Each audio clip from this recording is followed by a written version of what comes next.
lead the Appraiser APR 57 with our #1 friend and influencer. His name is Adrian. And we're talking about watches here. We're talking right now, we did some Rolexes. Now we're doing about Audemars Piguet.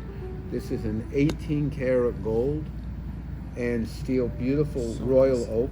Gorgeous. This style was known for the shape of the screws that they had in ships many years ago. The Oh, guy I who see. designed it used Yeah. that, so it was similar to the screws they use in the bezel. So this is really one of their most beautiful watches. It's simple, it's classic, Very nice. it's gold and steel, so it's both dress and sport. It's got a beautiful, like, platinum color texture dial. It's got the day of the week, the day of the month, and the moon phase, and it's perpetual automatic movement. Look how beautiful that is. So those watches have literally doubled in the last year in value. What made everybody have the demand for these AP watches? Nobody knows. These have really went to the stratosphere in price. Very nice. So What this year watch, is this? that was probably about 15 years old. So in absolutely beautiful condition, classic, simple, everything like that. And following that same vein, this is a Hublot. They call it a Big Bang. This is a limited edition that's made also with a platinum color dial, automatic movement, white gold style Arabic numbers, skeleton back. Very, very beautiful on sort of a greenish crocodile, grayish strap. Very, very cool. You get a big demand for those. Very nice. The dial is so nice. Very, very nice. All these watches are wearable all the time. All The back looks good too.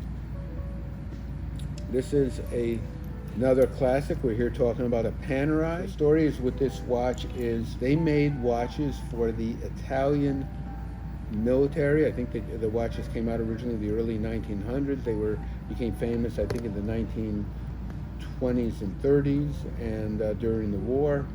They made them with this special feature here, which is the crown guard. Oh, yeah, It's the patented. crown So typically the only place on a watch, on a strong watch that's susceptible, is you could break the crown. The glass is pretty heavy on this Rolex, but the crown, if you bang that side, you'll break the crown.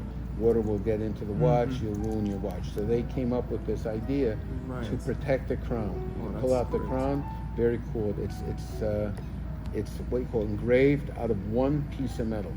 Oh, that's fantastic. Got that? So it's one thick piece of metal. This is one of the more complicated watches. It's an extra large one. Black dial. It has engraved markers and numbers there. Sub-second hand at 9 o'clock. It has the 24-hour hand for if you want to set a separate time zone, it moves. So this way, if you're in New York and it's 12 o'clock in the afternoon, you could set it to California, it would be 9 o'clock, and as the time goes, at 1 o'clock it would be 10 o'clock there. You have the date feature there, totally luminescent. So they wanted a watch, again, this is for the Italian Marines.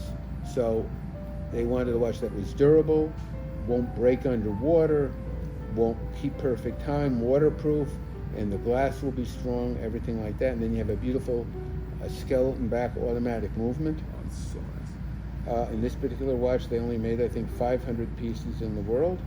And they have a red line here, and let me get that red in there.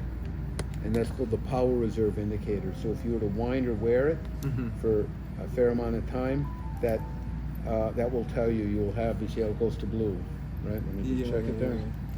Now it's, I think it was all red, and now it is blue. Isn't that funny? No, it's funny that it's blue. You see it's blue, blue? It's blue, blue. Okay. So, and we can get a close-up of that here. So I fully wound it, so it actually says, I think it says for like 72 hours, okay? Some of them go up to 8 days. So the story goes, I had a client, his name was Sylvester Sly Stallone. Oh, wow. He's bought a lot of watches over the years. Really? He used to buy a watch every time he came to New York. He was a frequent guest on a show called the David Letterman Show, which was like the late night show with David Letterman. And he would wear a different watch for every one of his appearances. And what happened was he got involved in collecting watches. He bought a number from us. And he heard about and he bought a couple of the very old Panerais, and he liked Panerais. Mm-hmm. Mm-hmm. And then he found out he couldn't get any more. Why not? So the company went out of business.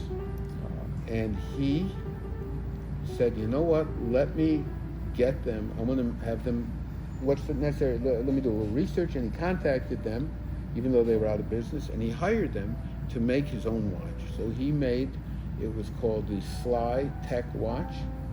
And it was a remake of something very similar to this, and he signed it Sly, it was signed Sly. I'm not sure, I think he made around 200 examples of this watch. Mm-hmm. And whatever he paid them, they wanted, I don't know, $5,000 a watch or something like that. He agreed to pay. So it was less than that. It was probably 50 watches. Okay. And so it was like $250,000 he paid them to make the watches. And he gave them to his friends. But his friends are not all my friends. These are some of the most influential people in Hollywood entertainment and business. So they started wearing these watches. People are saying, this is a good idea for, for promotion and marketing, how clever he was. And they started saying, hey, where did you get that watch? Oh, my friend Sly Stallone, Sylvester, big actor, he gave me this watch. And the buzz started coming, and people called Panerai and said, Panerai, could you get me? Do you have any other watches? Ba, ba, ba, ba, ba. So Panerai had such a huge demand, they went back into business. Oh, wow. And they've been a hit Wow, that's since. fantastic. As Jackie Mason would say, they've been a big hit, the number one hit. You know, that was one of Jackie's lines. He goes, "I'm the number one comedian in the world. It's just that nobody else knows about it yet." That's what he would say. Just a matter of time. Anyhow, we're talking about a couple different brands. So here, do you know what? Do you ever see this one? This is a classic. We sold these to Stallone. We also sold this model to Harrison Ford and a couple of our other premier clients. This is the first watch that was actually on the moon. Oh, that's so great. the story goes, when NASA needed a watch in 1969, so they did, launch from Cape Canaveral, right? But their main brain center at that time was in Houston. Yeah. So it's a very simple thing. They needed a watch to give to the astronauts. So they sent one of their guys to the area in Houston to a couple different stores. They didn't say anything. They didn't want any sales pitch. Just, we want a watch, the best watch that had the qualities to take for the astronauts on the moon. So they couldn't have an automatic watch. You know why? Because it won't work up there. It won't work up there. That's true. Why, Miss Blue? Why wouldn't an automatic watch work up there? Well, because of the movement is different in space. And the radiation. Versus Why? Well, there's no gravity. pressure, and also There's no gravity. The gravity, I think, is the thing that when the movement it moves, it goes down. Right. It automatic moves. So they needed that. That was the main thing. So Miss Blue and Mr. Adrian, so what movement would you want in a watch like that? There's three basic movements, right? Because of course, battery it's possible for it to drain out. Well, it's possible it could be a technical problem and the battery dies. Yeah. Even if they put in a brand new battery. Yeah. It could be an issue. So they went with a mechanical one. So they wanted a mechanical movement. They wanted it simple. They wanted it reliable. And they wanted it that it's easy to read, because anyone that's flying a plane or a pilot or a rocket ship wants to say, I got 34 seconds. Wait, no, maybe it was 20, maybe it was 15. Oh, it was 340. They want to see something like, that's why actually the Panerai watches, it's so easy to read. That's why the Panerai was like this. So they needed something simple with a black dial, and they wanted to stop it. Yeah.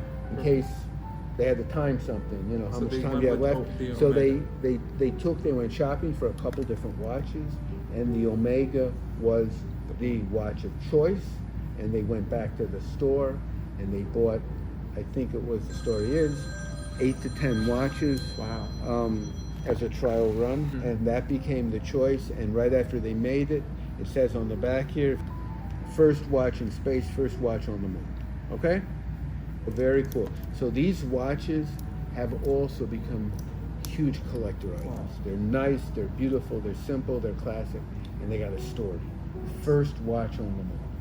So very, very cool. So these have also doubled in price. Space watches, very cool, yes. We have one other special watch here.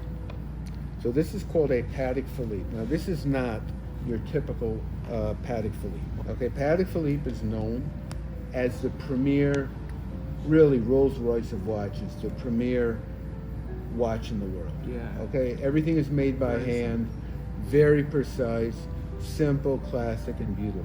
Wow. So, out of all the watches they've made, not like Rolex, they've made very few sports watches and models. Very, very few. All right? And this is one of their most unique sport watches they made. It's a travel time. It has the ability to change the time by just giving it a click here somewhere. Okay, unscrewing it and giving it a click somehow or another. What's the coolest thing about this watch is, so it has what they call local time and home time. If you see the hands there, the hours hand, you see that? It moves? Yep. Okay, so the coolest thing about this watch, let's see, can you read the dial? Tell me what it says on the dial that's so cool. It's the local and the home. Keep going, that's unusual, but what else is there? Swiss made, Geneva, Tiffany & Co. Tiffany and Company is very, very rare to have any watch made by Paddock Philippe with any additional name. Okay? That means they don't typically do that. They only really do that for Tiffany's. Maybe there might be one or two others, but that's about it.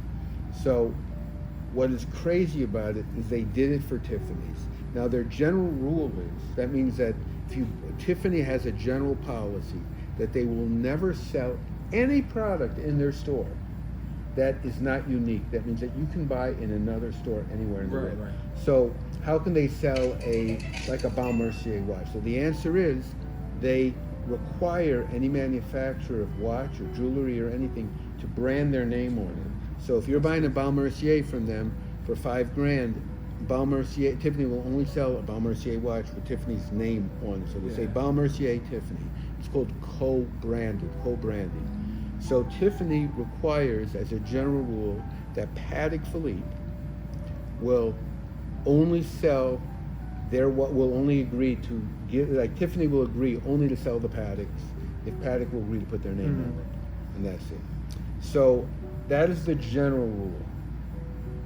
However, and Patek typically does that.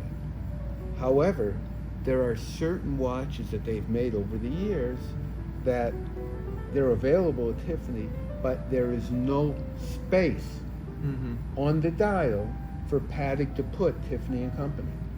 And this is literally that situation. You have a watch that has big numbers, big hands, sub-second hand, and there's really no place. So our client requested that Tiffany do this for him. He spends millions of dollars a year at Tiffany's buying Patek Philippe watches. Patek did it for him. It's one of the very few of this style watch that they did that. That's cool. And they put in very tiny words, Tiffany and Company. And we actually have the name on the Patek Philippe certificate. It says Tiffany's name on the certificate as well. Wow. So this is one of, I would guess, there are probably no more than 5 of this model that were ever made with Tiffany's name on it. 5 watches. So this is one of the great, has a skeleton back, brand new, really one of the more beautiful sport Patek Philippe you could ever imagine, and a crazy investment. So, and just going back on that, what happened about 20 years ago, Tiffany used to sell Rolex watches. Oh, really? And we have some of their co-branded watches. But what happened was about 20 years ago, maybe 25 years ago, the agreement was that Tiffany would sell the Rolex watches, providing Rolex would put their name on it. And that's what they did. And what happened is, Rolex, about 25 years ago, called them and said, Tiffany, by the way, we have a change of policy. We are not going to print, co-brand your name with any of our watches, and we're not going to do it with any other retailer. We are going to stop that practice. And Tiffany said, okay, you can do that, but we're not going to sell or promote your watches if that's the case. And Rose says, well, we don't care. So the two big boys had this argument and fight, and after that, Rolex refused to make Tiffany watches, and Tiffany refused to sell their watches. So based on that, there are very few Tiffany branded official Rolex watches that exist, and the demand is extremely high. So on certain watches, they go for Wow. over double the price if they Wow. have Tiffany's name on it. So that's become a very cool thing. So really, any Rolex watch that has anything unusual about the face that's original, another store's name on it. We just bought one recently that was given to an executive. It was made for an executive of Domino Pizza. Wow. They would give that what they would agree. I don't know if they're still doing it, but a couple of years ago they would agree to buy a certain number of Rolex watches. So that Rolex had a Domino had Rolex put their Domino Pizza insignia That's on the insane. dial That's crazy. and on the bracelet. So I'll show you that a little That's later. kinda cool. I'll That's like to very see. cool. If Domino told them, if you don't put it on the dial and the bracelet within 30 minutes, we're not paying for it. Okay, Wow. I'm joking. That's Domino's slogan, right? I think if we don't Is it deliver in 30 30 minutes, 10 minutes or it's 30? free, something like that. Anyhow, Yeah. so if you guys have any watches you have questions about, you want to ask value, repair, service, let us know. If you have any questions about style and design, you can let us know, and if they're real official style questions, we'll pass them on to Mr. Adrian, and he'll give we'll make sure we get back to everybody, and they'll be able to answer their exact questions about style, and you want to know which watch goes with what outfit for what occasion, we'll be happy to answer them. So that's the story. So we'd like to thank our audience for participating in this. Follow all our social media channels, Instagram. I think we're located pretty much at APR 57 NYC on all channels. I'm gonna put this on YouTube as well, so I want you to say all of our social media is in the description box below. All our social media, as Ms. Blue says, is on the description box below. Yeah. So please feel free to, most people in New York, when they're going home at night, they don't like to be followed. We like to be followed. So there's no security issues here. So follow us, okay? We promise we won't turn around and hit you in that. And like, So- share, and comment. Huh? For sure. So follow us. And again, I want to thank Adrian for joining us, Oh, my and pleasure. hopefully he'll be here for more. We have to think of a good slogan, Ms. Blue. How about, I don't know, amazing, appraising in style, something like that, okay? But we'll figure it out, okay? Make it. Maybe APR 57 GQ, I don't know, something like that. Maybe, I don't know. We'll figure it out. But anyhow, so Adrian, thank you Hey, very pleasure. much. Thank you so much, man. And say hello to Mrs. Mom over there, We'll okay? do. Yeah. Okay, till next time, good night, everyone.